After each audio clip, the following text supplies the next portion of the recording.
Talagang lang pasasalamat ko, November 1 last year, nag-start ako. Ngayon, meron po akong 12,000 followers.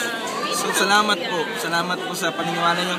Although maraming haters, thank you rin dahil you made me a stronger person. Hindi ko talaga makakalimutan itong laro na to. It's a life-changing, body-changing, weight-changing experience of a lifetime. Grabe. So, yun. Pwede kayong maglaro po ng Survivor na hindi lang malakas physical. Pwede mong gamitin yung puso mo at yung isip mo.